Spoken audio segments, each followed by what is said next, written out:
Hello, family. I'm Dana. Um, I was uh, I was doing some random thoughts stuff yesterday. Decided to go ahead and post them here on YouTube.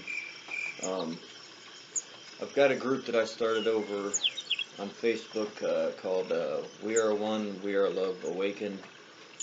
It's a it's a group where I teach spirituality, metaphysics, um, things that all go into those different aspects. I mean, we've got everybody, all kind of different people in the group, with all kind of different backgrounds, different thought patterns, religious beliefs, spiritual beliefs, psychic type of, you know, powers and whatnot. And I don't know, it's kind of an interesting place. But anyways, in the process, everything, well, of course, throughout life, I've been doing a whole learning thing. But here over the last year or so, really been looking into some things, and um,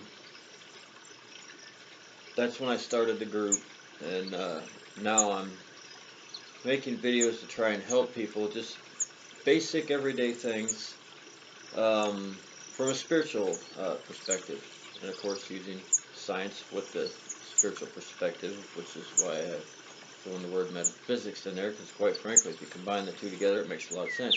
Anyways, back to the random thoughts thing. I was talking about the way you use the mind, through spirit, then to the inner child, and the one thing I did not mention yesterday was the imagination, that part of the inner child. Now, a lot is said about manifesting things as far as your thought patterns, and quite frankly, it all goes into a form of meditation that not many people think about. I've looked into stuff, trying forever to shut down my mind for meditation, to do some of the stuff that I did when I was younger, reading in my mom's psych books. But come to find out, I've been walking around probably in a 70% partial meditative state most of my life, not even realized it. One form of that is the imagination. When you're walking around daydreaming, which a lot of people probably don't do, I do all the time, so it's no big deal to me. But I'm childlike. That part of me's never went away. Got buried back a little bit, but not as much as it had been when I was younger till now.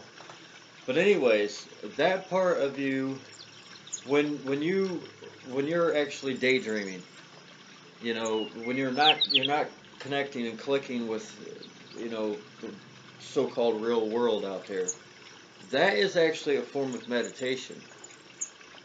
Meditation can be in many ways, and that's an active form of meditation.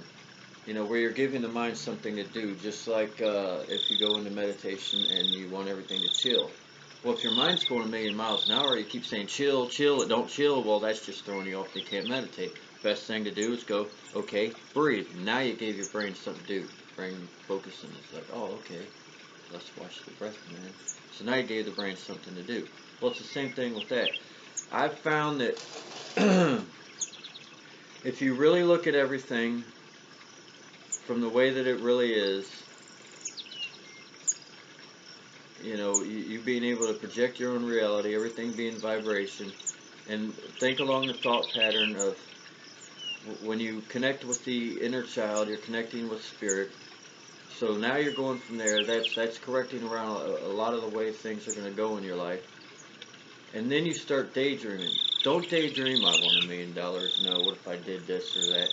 Daydream your reality. I was telling somebody that when I was talking to him yesterday, and I was like, that makes a lot of sense. Daydream your reality. It's that simple. Connect with the inner child. Let that part of yourself be the front part of you that takes care of everything. I mean, of course, you're still an adult. Some people are got to pay bills, blah blah, whatever.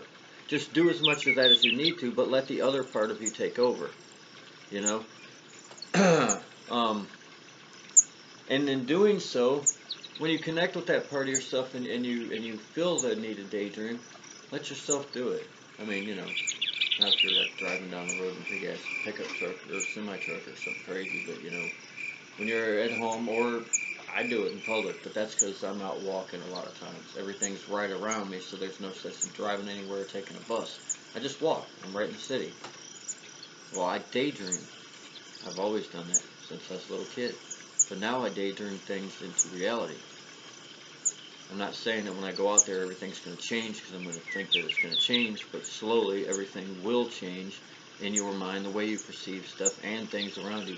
If you get enough people do it, then actually things will physically change as far as the collective in a whole starts projecting that reality.